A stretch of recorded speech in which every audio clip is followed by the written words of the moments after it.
உலைக்களம் நேயர்களுக்கு வணக்கம்.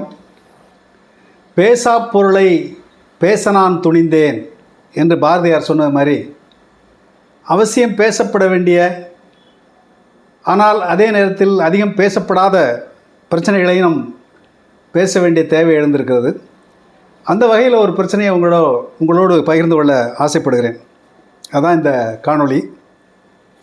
அண்மையில் கடந்த 5ஆம் தேதி பாரதிய ஜனதா கட்சியினுடைய மூத்த தலைவர் நெடுஞ்சாலைத்துறை அமைச்சர் நிதின் கட்கரி நாக்பூரில் ஆர்எஸ்எஸ் தலைமையகத்தில் ஒரு விஷயத்தை பேசியிருக்கிறார். இது பிஜேபிக்காரன் பேசின பேச்சான்னு கூட உங்களுக்கு ஆச்சரியமாக இருக்கலாம். அவர் என்ன பேசியிருக்கிறார் சொன்னால், இந்தியாவில் ஏழைகளுடைய எண்ணிக்கை அதிகரித்து கொண்டே போகிறது, அதே நேரத்தில் செல்வம் ஒரு சில பணக்காரர்கள் கையில் குவிந்து கொண்டே போகிறது. அப்போ இந்த செல்வ குவிப்பு என்பது கான்சன்ட்ரேஷன் ஆஃப் வெல்த், அது ரொம்ப ஆபத்தானது. அதனால் இது தடுக்கப்பட வேண்டும். இந்த மாதிரி சொத்து குவிகிறத தடுப்பது மட்டுமல்ல, அதை பரவலாக்கணும், டீசென்ட்ரலைஸ் பண்ணணும் என்று பேசியிருக்கிறார். அது மட்டும் இல்லை, இந்த மாதிரி போக்கு என்பது ஒரு கவலை அளிக்கக்கூடிய போக்கு என்று பேசியிருக்கிறார். அதாவது ஏழைகள் அதிகரிப்பதும் அதே நேரத்தில் பணக்காரர்களுடைய சொத்து அதிகரிப்பதுமான இந்த ஏற்றத்தாழ்வான போக்கு ஒரு ஆபத்தானது என்று உண்மையிலேயே ஒரு முதலாளியாக, நிதின் கட்கரி சாதாரண மந்திரி மட்டும் இல்லை, அவங்க பெரிய கார்ப்பரேட் முதலாளி மாதிரி, அதே முதலாளிகளுக்கே உரிய ஒரு அச்சத்தோடு அவர் பேசியிருக்கிறார். ஒரு உண்மையையும் பேசியிருக்கிறார். அது ஒரு உண்மை. இந்தியாவில் ஏற்றத்தாழ்வுகள் அதிகரித்து கொண்டிருக்கின்றன, பணக்காரர்களுடைய சொத்துக்கள் அதிகரிக்கின்றன, ஏழைகளுடைய வருமானம் குறைகிறது ஒரு உண்மை. ஆனால் அதுக்கு அடுத்த ஒரு வாரம் கழித்து நம்ம பிரதம மந்திரி மோடி என்ன பேசியிருக்கிறாருன்னு சொன்னால், இந்தியாவில் ஏற்றத்தாழ்வு குறைந்து வருகிறது, இந்தியாவில் சமத்துவம் அதிகரித்து வருகிறது, உலகில் சமத்துவம் நிலவுகின்ற நாடுகளில் இந்தியா ஒரு முக்கியமான நாடாக மாறி இருக்கிறது என்று நான் சொல்லலை, உலக வங்கியே சொல்லியிருக்குதுன்னு சொல்லி மோடி பேசியிருக்கிறார். இந்த மோடி பேசினது பத்திரிகைகளிலே செய்தியாக வந்தது. நிதின் கட்கரி பேசியது சில ஆங்கில ஊடகங்களிலே வந்ததை தவிர பெரிய அளவில் அது செய்தியாக்கப்படவில்லை. இப்போ நாம் இதை ஒட்டித்தான் சில செய்திகளை நான் பேச வேணும். இப்போ நிதின் கட்கரி சொல்கிறது உண்மையா அல்லது மோடி சொல்வது உண்மையா, அல்லது மோடி சொல்வதுன்னா உலக வங்கி சொல்வதாக மோடி சொல்வது உண்மையா என்று பார்த்தால், நீங்கள் புள்ளி விவரங்கள் அதுக்குள்ளே எல்லாம் போக வேணாம். நம்ம கண் முன்னால் இருக்கக்கூடிய யதார்த்தங்களையும் நமக்கு தெரிஞ்ச சில புள்ளி விவரங்களையும் பார்த்தீங்கன்னாலே உண்மை என்ன என்பதை புரிந்து கொள்ளலாம். அப்போ இந்தியா ஒரு சமத்துவத்தை நோக்கி போய்கொண்டிருக்கிறது என்று பேசுவதைப் போல ஒரு ஃப்ராடு பித்தலாட்டம் எதுவும் கிடையாது. அப்போது எப்படி இவர்கள் பேச முடியுது? இப்போது நமக்கு மோடி, அதாவது உலக வங்கியே சொல்லிடுச்சுன்னு மோடி சொல்கிறார். இந்தியாவில் சமத்துவம் அதிகரிக்கிறது, ஏற்றத்தாழ்வுலாம் குறைஞ்சிக்கிட்டு இருக்கு, மோடி சொல்லாது உலக வங்கி சொல்வதாக சொல்கிறார். உலக வங்கி சொல்கிறதாக இருக்கட்டும், உலகளந்த பெருமாள் சொல்கிறதாக இருக்கட்டும், எது உண்மை என்பதை நாம் நமக்கு தெரிந்த அளவில் நம் கண்முன்னால் இருக்கக்கூடிய யதார்த்தத்திலிருந்து ஆய்வு செய்து தான் நம்ம முடிவெடுக்கணும். அப்போ அந்த வகையில் பார்த்தீங்கன்னு சொன்னால், நம் கண்முன்னால் இருக்கக்கூடிய உண்மைகளை கணக்கில் எடுத்துக்கொண்டு பார்த்தால் மோடி பேசுகிறது அயோக்கியத்தனம். மோடி காட்டுகின்ற அந்த உலக வங்கியினுடைய அறிக்கை என்பது ஒரு ஃப்ராடு. இப்போ உலக வங்கி எப்படி ஒரு ஃப்ராடான புள்ளி விவரத்தை சொல்ல முடியும் என்று பலருக்கும் ஒரு சந்தேகம் வரலாம். உலக வங்கி அவங்க ஒன்றும் சந்திரமண்டலத்திலிருந்து குஞ்சவங்களாம் இல்லை. உலக வங்கி பல புள்ளி விவரங்களை உலக அளவில் பல்வேறு நாடுகளில் நடக்கக்கூடிய பொருளாதார நடவடிக்கைகளை பற்றி அவருடைய கருத்துக்களை எங்கேருந்து போடுறாங்கன்னு சொன்னால், ஒவ்வொரு நாடும் உலக வங்கிக்கு என்ன தகவல்களை கொடுக்குதோ அந்த தகவல்களை வச்சு தான் இந்த நாட்டில் இது நடக்குது, இந்த நாட்டில் இது நடக்குது, இந்த நாட்டில் ஏற்றத்தாழ்வு குறைஞ்சிருக்கு, இந்த நாட்டில் பொருளாதாரம் வளர்ந்துருக்குது என்று உலக வங்கி சொல்லுகின்ற அறிக்கைக்கு அடிப்படை என்னென்னா, ஒவ்வொரு நாடும் உலக வங்கிக்கு கொடுக்கின்ற புள்ளி விவரங்கள் தான். சரி, அப்படி இந்தியா கொடுக்குற புள்ளி விவரத்துலேருந்து அவன் சொல்கிறான். இப்போ இந்தியா கொடுக்குற புள்ளி விவரம் எந்த யோக்கியத்தில் இருக்குங்கிறதுக்கு ஒரு கணக்கு இருக்குது. உலகத்திலேயே புள்ளி விவரங்களுடைய தரம், டேட்டா குவாலிட்டி என்று ஒரு வரைமுறை இருக்குது. உலகத்தில் இருக்கக்கூடிய பல நாடுகள் புள்ளி விவரங்களை சேகரிக்கிறார்கள். புள்ளி விவரங்கள் ரொம்ப அடிப்படையானவை. பல நாடுகள் ரொம்பவும் தரமான நம்பகத்தன்மை வாய்ந்த புள்ளி விவரங்களை சேகரித்து கொடுக்கிறார்கள். ஆனால் இந்தியாவில் சேகரிக்கப்படுகின்ற புள்ளி விவரம் என்பது தரம் குறைந்த புள்ளி விவரம் என்பதுதான் உலக அளவில் கருதப்படுகின்ற ஒரு கருத்து. அது அந்த டேட்டா குவாலிட்டிக்கு வந்து ஒரு தரவரிசை இருக்குது. அந்த தரவரிசையின்படி இந்தியாவினுடைய தரவுகளின் தரம், டேட்டா குவாலிட்டி 77வது இடத்துல இருக்குது. அதாவதுன்னா இந்தியாவிலே சேகரிக்கப்படுகின்ற புள்ளி விவரங்கள் ஒரு உண்மையை வெளிப்படுத்துகின்ற புள்ளி விவரங்களாக இருப்பதில்லை, நம்பத்தகுந்த புள்ளி விவரங்களாக இருப்பதில்லை என்பதுதான் உலக அளவில் ஏற்றுக்கொள்ளப்பட்ட ஒரு கருத்து. அப்படி உலக அளவில் உலக வங்கியாலும் மற்ற நிறுவனங்களாலும் தரம் குறைந்த தரவுகள் என்று சொல்லப்படுகின்ற இந்திய தரவுகளை வைத்துக்கொண்டு இந்தியாவில் வந்து சமத்துவம் வளர்ந்துருக்குதுன்னு உலக வங்கி சொன்னாலும் சரி, உலக வங்கி சொல்கிறத வச்சுக்கிட்டு மோடி சொன்னாலும் சரி, அது ஒரு ஃப்ராடு, பித்தலாட்டம் என்பதைத்தான் நாம் புரிந்து கொள்ள வேண்டும். அடுத்து பார்த்திங்கன்னு சொன்னால், அதே உலக வங்கி இந்த சமத்துவத்தை எங்கேருந்து கண்டுபிடிச்சான் அப்படின்னு சொன்னால், உலகம் பூரா இருக்கக்கூடிய மக்களினுடைய பொருளாதார வாழ்க்கை நிலைமை அளப்பதற்கு பல்வேறு அளவுகோல்கள் இருக்கின்றன. பொருளாதார வளர்ச்சியை அளப்பதற்கு பல்வேறு அளவுகோல்கள் இருக்கின்றன. இப்போ இது எங்கே இருந்து அளந்திருக்கான்னு சொன்னால், இந்த கன்சம்ஷன் எக்ஸ்பெண்டிச்சர் என்கிற ஒரு அளவு, அதாவது மக்கள் தங்களுடைய வாழ்க்கை தேவைகளுக்காக எவ்வளவு செலவு செய்கிறார்கள் என்பதற்கான புள்ளி விவரங்கள் தான் வந்து கன்சம்ஷன் எக்ஸ்பெண்டிச்சர். அதாவது சாப்பாட்டுக்கு எவ்வளவு செலவு பண்ணுறான், மருந்துக்கு எவ்வளோ செலவு பண்ணுறான், இந்த மாதிரி அடிப்படையான தேவைகளுக்கு, அதாவது நெசசிட்டிஸ் ஆஃப் லைஃப், வாழ்க்கைக்கான அடிப்படை தேவைகளுக்கு எவ்வளவு செலவு செய்கிறார்கள் என்கிற புள்ளி விவரங்களின் அடிப்படையில் தான் இந்த இந்தியாவை சமத்துவத்தை நோக்கி போயிட்டு இருக்குன்னு ஒரு ஃப்ராடு புள்ளி விவரம் வந்திருக்குது. நண்பர்களே, ஒரு செய்தியை நாம் புரிந்து கொள்ள வேண்டும். மனிதனுடைய ஒரு குடும்பத்தினுடைய வருமானம், ஒரு தனிநபருடைய வருமானம், அவருடைய செல்வ வளம் இதெல்லாம் வேறு. ஆனால் இந்த சாப்பாட்டு செலவு, அடிப்படையான செலவுகள் இருக்குது பார்த்திங்களா, அதில் பெரிய ஏற்றத்தாழ்வுலாம் வந்துடுது. நீங்கள் அதுலேயும் கூட ஏற்றத்தாழ்வுலாம் இருக்கும். இப்போ மோடி காலை உணவு சாப்பிட்றதுக்கு ஜப்பான்லேருந்து காளான் வர வைக்கிறாரு. ஒரு வேளை காளான் 25,000 சொல்கிறான். நம்ம ஒரு மாதமே 25,000 நம்ம செலவு பண்ண மாட்டோம். ஒரு வேளை காலை உணவுக்கு மோடி சாப்பிடுகின்ற காளானின் மதிப்பு 25,000 சொல்கிறாங்க. இதெல்லாம் ஏற்கனவே வெளிவந்த தகவல் தான். அப்போ மோடி சாப்பிடுறது, நான் காலையில் ஒரு 2 இட்லி சாப்பிடுவேன், அவ்வளோதான். கிராமப்புறங்களில் இருக்கிறவங்க கொஞ்சம் பழைய சாப்பிடுவாங்க. அப்போ மோடி, நான், கிராமப்புறத்தில் இருக்கிற பழைய சாப்பிட்றவங்க எல்லோரும் ஒன்றா? இப்போ அம்பானி அதானியினுடைய காலை சாப்பாடும், மோடியினுடைய காலை சாப்பாடும், நான் சாப்பிட்ற காலை சாப்பாடும், நீங்கள் சாப்பிட்ற காலை சாப்பாடும், ஒரு விவசாயி சாப்பிட்ற காலை சாப்பாடும் எல்லாருமே காலையில் சாப்பிட்றோம். ஆனால் மோடி 25,000 சாப்பிட்றாரு, அம்பானி அதானி எத்தனை ரூபாய்க்கு சாப்பிட்றான்னு நமக்கு தெரியாது. நான் சாப்பிட்றது மிஞ்சி போனால் 25 ரூபா 30 ரூபா மதிப்புள்ளதாக இருக்கும், அவ்வளோதான் இருக்கும். எல்லாத்தையும் தாண்டி பிச்சை எடுத்து வாழ்கின்றவர்களும் 3 வேளையும் சாப்பிட்டுக்கிட்டு தான் இருக்கான். பிச்சை எடுத்து சாப்பிட்றவனும் 3 வேளை ஏதாவது ஒரு வேலையை சாப்பிட்டுட்டு தான் இருக்கான். அப்போது 3 வேளை எல்லோரும் சாப்பிட்றாங்கங்கிறதுனாலே நாம் சமமாகி விட முடியுமா? இப்போ நீங்கள் ஆப்பிள் சாப்பிட்றீங்க, நான் ஒரு வாழைப்பழம் சாப்பிட்றேன். 2 பேர் சாப்பிட்றது பழம் தான். ஆனால் 2 பேர் சாப்பிட்றது சமமாக? சத்துணவுலையும் சரி, விலையிலையும் சரி, அது 2 சமம் இல்லை. ஆகினால எல்லோரும் சாப்பிட்றாங்க, 3 வேளை சாப்பிட்றாங்கங்கிறதுனால இந்தியாவில் சமத்துவம் வந்துவிட்டது என்று சொல்வதைப் போல மோசடி வேறு எதுவும் கிடையாது என்பதைத்தான் நாம் முதலிலே புரிந்து கொள்ள வேண்டும்.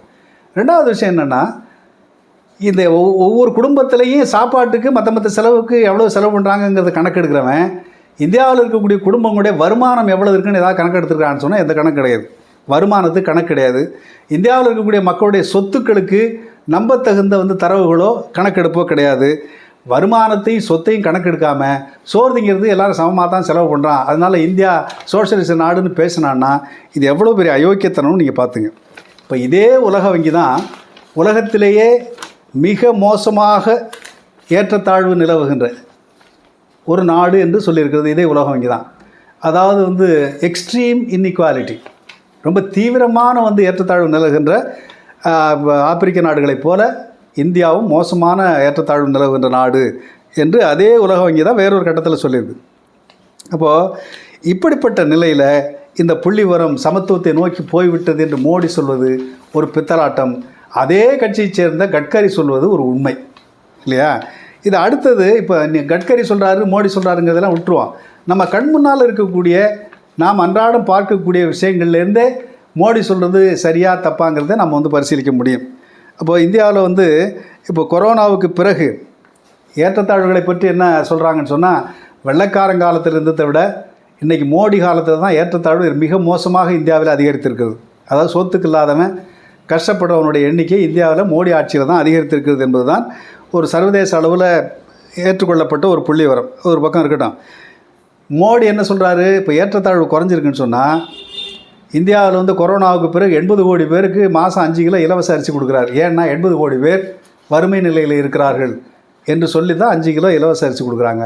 அப்போ இலவச அரிசி 80 கோடி பேருக்கு போயிருக்கிறியா, அவன்லாம் பணக்காரன் ஆகிட்டான் இப்போ நேற்று, இல்லை உலக வங்கி அவனை பணக்காரன் ஆகிடுச்சா இல்லையா? ரெண்டாவது விஷயம், மோடி ஆட்சி காலத்தில் தான் வறியவர்களுடைய, அதாவது இந்தியாவினுடைய வறுமை என்பது மிக தீவிரமாக அதிகரித்திருக்குது. மன்மோகன் சிங் காலத்தில் இருந்ததை விட 2 மடங்கு வறுமை வந்து மோடியினுடைய ஆட்சி காலத்தில் அதிகரித்திருக்கிறது. இந்த குளோபல் ஹங்கர் இண்டெக்ஸ்ன்னு சொல்லுவாங்க, உலக பட்டினி குறியீடு. அதில் இப்போ நான் 5-6 வருஷத்துக்கு முன்னாடி 105வது இடத்துல இந்த இந்தியா 111வது இடத்துக்கு தாழ்ந்து போயிருக்குது. அப்போது வறுமை என்பது மேலும் மேலும் அதிகரித்திருக்கிறது என்பது தான் யதார்த்தம். அதை நம்ம கண்முன்னாலே பார்க்குறோம். அடுத்து பார்த்தீங்கன்னு சொன்னால் உலகளவில் பல நாடுகளில் இருக்கக்கூடிய ஏற்றத்தாழ்வுகளை கண்காணித்து அதை கணக்கெடுக்கக்கூடிய ஆக்ஸ்ஃபார்ம் என்கிற ஒரு நிறுவனம், அவன் என்ன சொல்கிறான்னு சொன்னால், அண்மையில் அந்த புள்ளிவிவரங்களெல்லாம் நிறைய விவாதிக்கப்பட்ட புள்ளிவிவரங்கள் தான். இந்தியாவிலே கட்கரி சொல்கிற மாதிரி பணக்காரர்களுடைய சொத்து வேகமாக அதிகரிச்சுக்கிட்டு இருக்குது, ஏழைகள் மேலும் மேலும் ஓட்டாண்டிகளாகி கொண்டிருக்கிறார்கள் என்பதுதான் அவருடைய புள்ளிவிவரம். இந்தியாவில் இருக்கக்கூடிய 1% பணக்காரர்கள் இந்தியாவில் இருக்கக்கூடிய மக்களுடைய மொத்த சொத்தில் 40% அனுபவிக்கிறார்கள். இந்தியாவில் கீழே அடியில் இருக்கக்கூடிய இந்த பிரமிடினுடைய அடிப்பகுதியில் இருக்கக்கூடிய 50% மக்கள், அதாவது கிட்டத்தட்ட 75 கோடி மக்கள், 74-75 கோடி மக்கள் வெறும் 3% சொத்துக்களை தான் வைத்திருக்கிறார்கள். அப்படின்னா அவனுக்கு சொந்தமாக வீடு இல்லை, வண்டி வாகனம் இல்லை, எதுவும் இல்லைன்னு அர்த்தம். அப்போது எந்த சொத்தும் இல்லாத ஓட்டாண்டிகளாகவும் பராரிகளாகவும் தான் 50%க்கு மேற்பட்ட மக்கள் இருக்கிறார்கள். அந்த 50% மக்களுடைய மாத வருமானம் 6000 ரூபாய்க்கு குறைவானது. இது சர்வதேச அளவில் எடுக்கப்பட்ட விவரங்களுடைய அடிப்படையில் சொல்லப்படுகின்ற புள்ளிவிவரம். இதை எல்லோரும் ஏற்றுக்கொண்ட புள்ளிவிவரங்கள் தான். அப்போது மிக மோசமான ஏற்றத்தாழ்வு நம்ம கண்முன்னாலே இருக்குது. இப்போது உத்தரப்பிரதேசத்துலேயும் பீகார்லேயும் மத்திய பிரதேசத்துலேயும் ஒரிசாலேருந்து லட்சக்கணக்கான பேர் வந்து மகாராஷ்டிராவுக்கும் ஓரளவு வளர்ந்த மாநிலங்களுக்கு மகாராஷ்டிரம், பஞ்சாபு, கர்நாடகா, தமிழ்நாடு, கேரளா இப்படி தான் படையெடுத்து வர்றாங்க. ஏன்னா இங்கே வந்து பிழைக்கிறதுக்கு வழி இல்லை. நம்ம கண் முன்னால் பார்க்குறோம் இவ்வளவு ஏற்றத்தாழ்வு இருக்குது. ஆனால் மோடி என்ன சொல்கிறாரு, சமத்துவத்தை நோக்கி இந்தியா முன்னேறி கொண்டிருக்கிறது. நான் சொல்லலை, உலக வங்கியே சொல்லிருச்சுன்றார் இல்லையா? சரி, இது அடுத்து பார்த்தீங்கன்னு சொன்னால் இந்தியாவில் இருக்கக்கூடிய குடும்பங்களுடைய கடன் முன் எப்போதும் இல்லாத அளவுக்கு அதிகரித்திருக்கிறது. இந்திய மக்களுடைய கிட்டத்தட்ட 60-70% மக்களுடைய கடன் என்பது கடந்த 6 ஆண்டுகளில் மிகப்பெரிய அளவுக்கு அதிகரித்திருக்கிறது என்று புள்ளிவிவரங்கள் சொல்கின்றன. இந்த புள்ளிவிவரத்தை நான் மட்டும் சொல்லலை, ஸ்டேட் பேங்க் ஆஃப் இந்தியா வந்து இப்போ நடத்திய ஆய்வுகளில் அவர்கள் சொல்கிற புள்ளிவிவரமே கடன் அதிகரிச்சிருக்குது. இப்போ சாதாரண ஏழைகளுடைய கடன் அதிகரிக்குதுன்னு சொன்னால் அதனுடைய இன்னொரு பொருள் என்ன, அவனுடைய வருமானத்தில் பெருமளவு வந்து வட்டியாக கட்டிடுறான். வருமானத்தில் பெருமளவு வட்டியாக கட்டினா அவன் நல்ல சத்தான சாப்பாடு சாப்பிட முடியுமா, பிள்ளைய நல்ல பள்ளிக்கூடத்தில் படிக்க வைக்க முடியுமா, ஏதாவது சீக்கு சவாப்புன்னு சொன்னாக்கா நல்ல மருத்துவத்தை பார்க்க முடியாது, எதுவும் பார்த்துக்க முடியாது. அப்போது மக்களுடைய குடும்பங்களுடைய கடன் அதிகரிக்கிறது என்று சொன்னால் மக்களுடைய வாழ்க்கை தரம் மேலும் மேலும் சீர்குலைகிறது என்று பொருள். இதுதான் உண்மையான நிலைமை. ஆனால் மோடி என்ன சொல்கிறாரு, இந்தியாவில் வந்து ஏற்றத்தாழ்வு குறைந்து வருகிறது, இந்தியா வந்து வளர்ந்து வருகிறது, இப்படி ஒரு பித்தலாட்டம். அடுத்து பார்த்திங்கன்னு சொன்னால் இந்தியாவில் இருக்கக்கூடிய மிகப்பெரிய அளவுக்கு மக்கள் தொகையில் இருப்பவர்கள் 60% பேர் விவசாயிகள், 60-65% பேர். நான் கிட்டத்தட்ட 70-80 கோடி மக்கள். அந்த 70-80 கோடி மக்களில் கிட்டத்தட்ட 85-90%, கிட்டத்தட்ட 75-80 கோடி மக்கள் விவசாய மக்கள் வந்து ரொம்ப மோசமான வறிய நிலைமையில் இருக்கிறார்கள். அவர்கள் வறிய நிலைமையில் இருக்கிறார்கள்ங்கிறதுக்கு நீங்கள் புதுசாக வந்து தரவுகளை புள்ளிவரங்களெல்லாம் தேட வேணாம். இந்தியாவில் தற்கொலைகள் மிக வேகமாக அதிகரிக்கின்றன. விவசாயிகள் மத்தியிலான தற்கொலை என்பது ஆண்டுக்காண்டு அதிகரித்து கொண்டே போகிறது. இந்த ஆண்டுக்காண்டு அதிகரித்து போகின்ற விவசாயிகளுடைய தற்கொலைக்கு அடிப்படை காரணம் கடன், எல்லாருக்கும் தெரியும். அப்போது விவசாயிகளும் யாரும் வந்து முழுசாக இல்லை. இப்போ கடந்த 6 ஆண்டுகளில் இந்தியாவில் இருக்கக்கூடிய விவசாயிகளுடைய கடன் 53% அதிகரித்திருக்கிறது என்பதையும் இந்த வந்து இந்திய அரசாங்கம் தான் புள்ளிவிவரங்களில் வந்து சொல்லியிருக்கிறாங்க. அப்போது மோடி ஆட்சியில் விவசாயிகள் தான் மிக மிக மோசமாக பாதிக்கப்பட்டிருக்கிறார்கள். அதனால தான் மிகப்பெரிய போராட்டத்தை எல்லாம் நடத்தினதை நாம் பார்க்குறோம். அதே போல் விவசாயிகள் மத்தியிலான தற்கொலை என்பது 2018 இருந்ததை விட 2023 27% விவசாயிகளுடைய தற்கொலை அதிகரித்திருக்கிறது. அதாவது விவசாயிகளுடைய தற்கொலை ஒட்டுமொத்தமாகவே இந்தியாவில் தற்கொலைகள் என்பது அதிகரித்திருக்கிறது. இன்னொரு முக்கியமான விஷயம் என்னென்னா, உலகத்திலேயே மக்கள் பல்வேறு காரணங்களுக்காக தற்கொலை செய்து கொள்வது அதிகம் நடக்கின்ற நாடு இந்தியா தான். வேறு எந்த நாட்டிலையுமே இவ்வளவு தற்கொலை கிடையாது. சரி, இது இந்தியாவில் இருக்கக்கூடிய விவசாயிகள், தொழிலாளிகள் எல்லாருடைய நிலைமை. அடுத்து இந்தியா மக்களுடைய சுகாதார உடல் நலத்தை எடுத்துங்க. உடல் நலம் என்று எடுத்துக்கொண்டால் இந்தியாவில் இருக்கக்கூடிய குழந்தைகளில் 35 குழந்தைகள்னா 5 வயசுக்கு கீழே உள்ள குழந்தைகள் 35.5% குழந்தைகள் வயதிற்கு ஏற்ற எடை இல்லாமல் இருக்கிறார்கள். போதுமான எடை இல்லாமல் இருக்கிறாங்க. 18.7% குழந்தைகள் உயரத்திற்கு ஏற்ற எடை இல்லாமல் இருக்கிறார்கள். மொத்தத்தில் இந்தியாவில் இருக்கக்கூடிய குழந்தைகளில் 1/3 மேலான குழந்தைகள் நோஞ்சான் குழந்தைகளாக, சத்துணவு இல்லாமல் உடல் நலிவுற்ற குழந்தைகளாக இருக்கிறார்கள். அது மட்டும் இல்லை, உலகத்தில் சத்துணவு இல்லாமல் வாடுகின்ற குழந்தைகளில் 40% பேர் இந்தியாவில் தான் இருக்கிறார்கள் என்று புள்ளிவிவரங்கள் சொல்லுகின்றன. இதெல்லாம் நம்பத்தகுந்த, எல்லாராலும் ஏற்றுக்கொள்ளப்பட்ட புள்ளிவிவரங்கள். அடுத்து பார்த்தீங்கன்னு சொன்னால் ரொம்ப கொடுமையானது, இந்தியாவில் இருக்கக்கூடிய மக்களில் பாதி பெண்கள். இந்த பாதி பெண்கள், இந்திய பெண்களில் 57% பெண்கள் அனீமியா என்கிற இரத்த சோகை நோயினாலே பாதிக்கப்பட்டிருக்கிறார்கள். உலகத்தில் எந்த நாட்டிலும் இந்த கொடுமை கிடையாது. பெண்களில் பாதி பேருக்கு மேலானவர்கள் சத்துணவு இல்லாமல் சோகை நோய், அதாவது இரத்த சோகை நோயால் பாதிக்கப்பட்டவர்களாக இருக்கிறார்கள். அப்படி நம்ம நாட்டில் குழந்தைகளும் ஹெல்த்தியாக இல்லை, பெண்களும் ஹெல்த்தியாக இல்லைன்னு சொன்னால் இந்த நாட்டில் எப்படி உற்பத்தி பெருகும், எப்படி உற்பத்தியினுடைய தரம் அதிகரிக்கும், எப்படி இந்த ப்ரொடக்டிவிட்டின்னு சொல்கிறாங்களா, உற்பத்தி திறன், அது எப்படி அதிகரிக்க முடியும்? இதுதான் இருக்கக்கூடிய யதார்த்த நிலைமை. இது அடுத்தது பார்த்திங்கன்னா, இந்தியாவில் இன்னொரு மிகப்பெரிய கொடுமை. இந்தியாவில் கிட்டத்தட்ட 16.6% பேர், இந்திய மக்கள் தொகையில் 16.6% பேர் தாழ்த்தப்பட்ட மக்கள், 8.6% பேர் பழங்குடி மக்கள். இந்த ரெண்டையும் சேர்த்திங்கன்னா 25.2% பேர் ஒட்டுமொத்த மக்கள் தொகையில் தாழ்த்தப்பட்ட மக்கள், பழங்குடி மக்கள். கிட்டத்தட்ட 4/4 தாழ்த்தப்பட்ட மக்கள், பழங்குடி மக்கள்.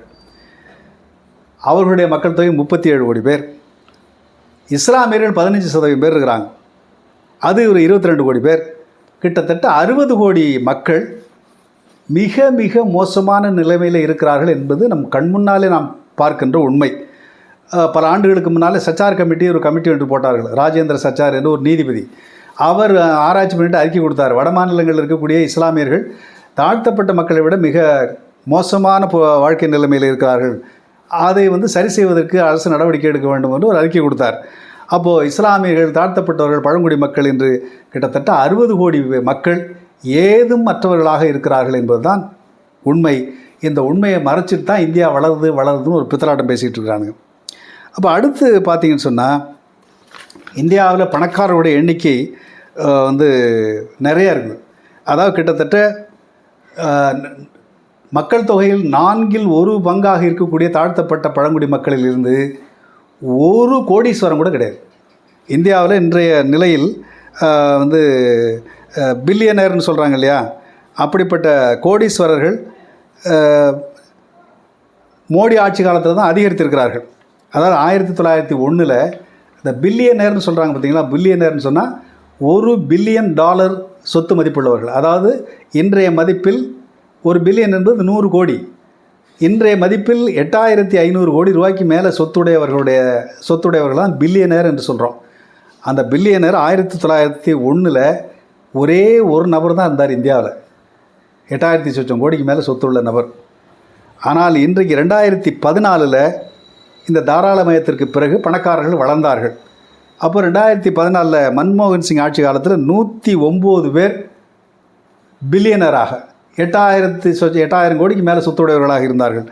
ஆனால் இந்த 10 ஆண்டுகளில் அது 2 மடங்குக்கு மேல், கிட்டத்தட்ட 3 மடங்கு அதிகரித்திருக்கு. அதாவது மோடி ஆட்சியில் தான் கோடிக்கணக்கான பேர் பராரிகளாகவும் ஓட்டாண்டிகளாகவும் மாற்றப்பட்டு விரல் விட்டு எண்ணக்கூடியவர்கள் கோடீஸ்வரர்களாக மாறி இருக்கிறார்கள்.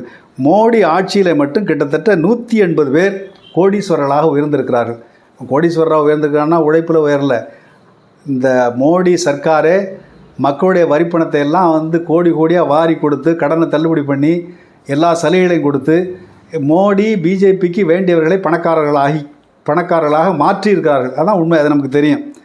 அதனால் இன்றைக்கி 284 பேர் 8500 கோடி ரூபாய்க்கு மேலே சொத்துடையவர்களாக இருக்கிறார்கள்.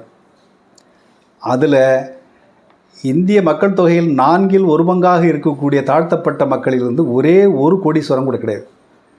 இந்த 284 கோடீஸ்வரர்களில், அதாவது பில்லியனர்களில் 90% பேர் உயர் சாதிக்காரர்கள், 10% பேர் தான் பிற்படுத்தப்பட்ட மற்ற சிறுபான்மை மக்களை சேர்ந்தவர்கள். 10% பேர் தான், 90% பேர் உயர் சாதிக்காரர்கள். இப்போ இந்தியாவில் 90% பேர், 90% பணக்காரர்களை கொண்ட உயர் சாதிக்காரர்கள் எத்தனை பேர் இருக்கிறாங்க? கிட்டத்தட்ட 5% 6% இருந்தால் பெருசு இல்லையா?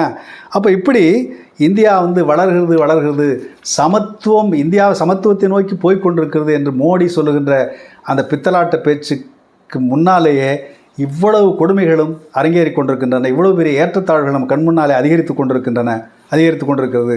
இதையெல்லாம் மறைத்து விட்டு தான் 2047 இந்தியா வல்லரசாக போகுது, உலகத்திலே 3வது பெரிய பொருளாதாரமாக மாறப்போகுது என்று ஒரு பித்தலாட்டம் பேசி கொண்டிருக்கிறார்கள்.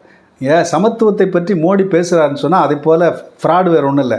ஏன்னா ஆர்எஸ்எஸ் பிஜேபி என்பது எல்லா காலத்திலும் சமத்துவத்திற்கு எதிரானது. எல்லா மக்களும் சமம் அல்ல, பார்ப்பனர்கள் உயர்ந்தவர்கள், மற்றவர்களெல்லாம் அவருக்கு கீழே கட்டுப்பட்டவர்கள் என்கிற கொள்கையை நடைமுறைக்கு கொண்டு வர வேண்டும் என்பதை இன்றைக்கும் பேசுகின்ற ஒரு கட்சி பிஜேபி ஆர்எஸ்எஸ்.